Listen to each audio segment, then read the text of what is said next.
Now on to our 5 rip-off tip-offs. According to the Federal Trade Commission, Americans spent more than $1 billion last year on good deals that went bad. Donna Banks is the features editor for Reader's Digest, which outlines some of these deals in this month's issue. And Asa Aarons is a consumer expert. Good morning to both of you. Good morning, Al. Donna, $1 billion. Why are so many people getting ripped off like this? They're not always armed with the most accurate information, and the people who are out to get your cash are really savvy. So let's get started here. First of all, the first one on your list, these travel discount clubs. What are these? They're rip-offs. Besides that. For $8,000, they'll tell you that you can get deep discounts on everything from airfare, hotels, cruises. And why are they a bad deal? Because you can almost always find a better deal yourself. What happens is people think there's a mandatory 3-day cancellation period. People kind of have that as a comfort in the back of their heads that if they change their minds, they can get out of this.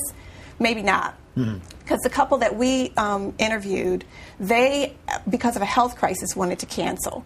And because they had signed up, receipt, and used gift cards to celebrate their membership at Red Lobster, that was considered in the eyes of that company and the eyes of the law that they had accessed those membership benefits. So they were on the hook for it. Out of luck. How do you avoid getting ripped off like this, Asa? Well, you have to be very careful. Of course, she was talking about $8,000. You never want to pay more than a couple hundred for one of these clubs, and you don't want to be enticed by some of the free gifts that they will offer in order to get you there. One of the clubs sent me a notice for a home computer that I had won. This turned out to be the home computer. Wow, that's impressive. It's a piece of plastic. I don't quite know. A while ago, I won a stereo system, and it turned out to be a transistor radio. Wow. Okay, that's all right. Now let's see.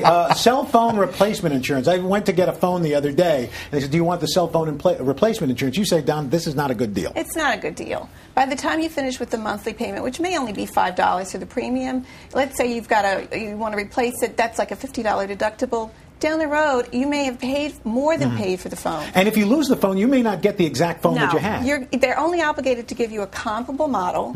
That may mean it's refurbished. It may mean you don't get the model that you had before. Therefore, you've got to shell out extra for accessories like your charger, your headset.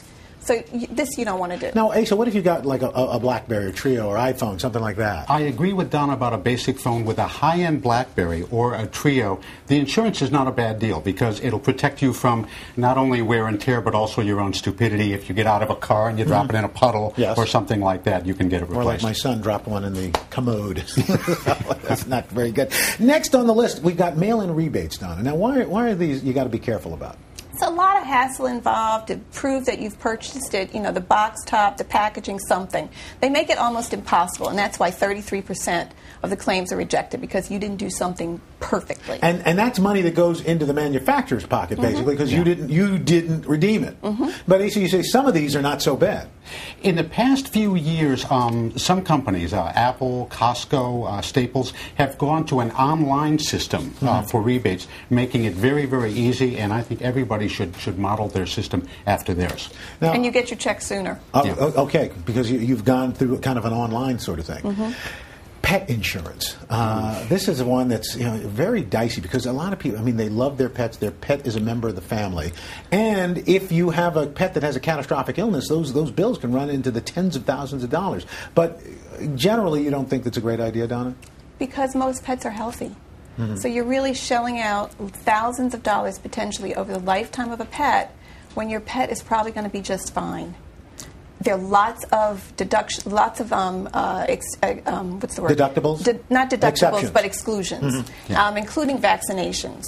So for just routine care, put some money aside. They don't cover routine care, by the way. They don't cover shots or anything like that. I spoke with a consumer last night who had a $7,000 operation on her bulldog, thought she had insurance, and it covered like $2,500. Wow. So that was it. A lot of exclusions to worry about. So you might really want to think twice before you do this. Final thing, the extended warranty. Good deal, bad deal? It's not a good deal. Why? Because you're gambling that your car is going to fail after the manufacturer's warranty, which is a year or two, but before the extended warranty expires, which is about a year. So that's a tiny window. Consumer Reports studied this. It's really a sucker's bet, as they call it, because it's going to cost you like $1,000 for these warranty plans, and only about 65% recouped even $700 on When we're talking repairs. cars, what about in general extended warranties? Well, you know, stores will often push them because they make a lot of money on them and sales commissions. They aren't bad for a really high-end item, but one thing that people might want to consider, with certain gold cards, check with your bank, when you purchase an item with the gold card, it will double your manufacturer's warranty automatically. And so that's the way So to that's get it. no money out of pocket for you. Exactly. All right, Donna Banks, Asa Aarons, good to see both of you. Nice information. Thanks so much. Thanks for having us.